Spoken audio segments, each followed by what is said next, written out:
ಇನ್ನು hotel, medical store ಸೇರಿದಂತೆ ಸಾರ್ವಜನಿಕರು ಭೇಟಿ ನೀಡುವಂತ ಸ್ಥಳಗಳಲ್ಲಿ ಇನ್ನು ಮುಂದೆ QR ಕೋಡ್ ಅನ್ನು ಅಳವಡಿಸ್ತಾರಂತೆ. ಅಂದ್ರೆ ಸ್ಕ್ಯಾನ್ ಮಾಡುವ ಮೂಲಕ ಆಹಾರದ ಗುಣಮಟ್ಟ, ಸೇವೆ ಅಥವಾ ಇತರ ಸಮಸ್ಯೆಗಳ ಬಗ್ಗೆ ಸಾರ್ವಜನಿಕರು ದೂರನ್ನ ಸಲ್ಲಿಸಬಹುದು ಅಂತ ಸಚಿವ UT ಖಾದರ್ ಹೇಳ್ತಿದ್ದಾರೆ. ಅದೊಂದು ಹೊಸ ರೂಲ್ಸ್ ಇದು. ಈ ಹೋಟ್ಲು, PG, ಕಳಪೆ ಆಹಾರ ಏನಿದೆ ಇದಕ್ಕೆ ಬ್ರೇಕ್ ಹಾಕ್ತೀನಿ ಅನ್ನೋ ನಿಟ್ಟಿನಲ್ಲಿ ಒಂದು ಪ್ಲಾನು. ಅಲ್ಲೆಲ್ಲ ಕಡೆ QR ಕೋಡ್ ಇರುತ್ತೆ. ಆ QR ಕೋಡ್ ಅನ್ನ ನೀವು ಸ್ಕ್ಯಾನ್ ಮಾಡಿದಾಗ ನೀವು ದೂರು ಸಲ್ಲಿಸಬಹುದು.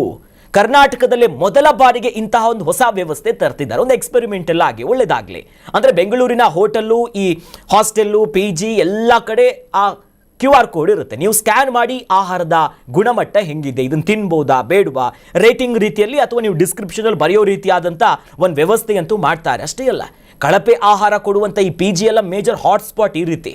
ಹಾಗಾಗಿ ಅವರೆಲ್ಲರಿಗೂ ಕೂಡ ಸಚಿವರು ವಾರ್ನಿಂಗ್ ಕೊಟ್ಟಿದ್ದಾರೆ. ಏನು ಗುಡ್ಕಾ ವಿಚಾರಕ್ಕೆ ಸಂಬಂಧಪಟ್ಟಂತೆಯೂ ಕೂಡ ಕಟ್ಟುನಿಟ್ಟಿನ ರೂಲ್ಸ್ ಬಗ್ಗೆನೇ ಆರೋಗ್ಯ ಸಚಿವರು ಇವತ್ತು ಮಾತನಾಡಿದ್ರು. ಈಗ 30 ಅಧಿಕಾರಿಗಳ ತಂಡದಿಂದ ಒಂದು ಬೆಂಗಳೂರಿನಲ್ಲಿ ಒಂದು ಆಪರೇಷನ್ ಮಾಡ್ತಾರೆ.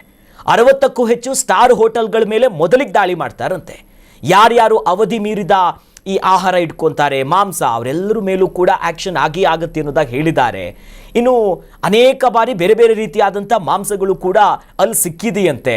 ಮೀನು, ಮತ್ತೊಂದು ತರಕಾರಿಗಳು ಫಂಗಸ್ ಆಗಿರೋದು, ಅವಧಿ ಮೀರಿ ಎಕ್ಸ್ಪೈರಿ ಆಗಿ ತಿನ್ನೋದಕ್ಕೆ, ಅದನ್ನ ಬಳಕೆ ಮಾಡೋದಕ್ಕೆ ಯೋಗ್ಯವೇ ಇಲ್ಲದಂಥ ಆಹಾರಗಳನ್ನ ಇಟ್ಕೊಂಡಿರೋದು ಗೊತ್ತಾಗಿದೆ ಈಗ.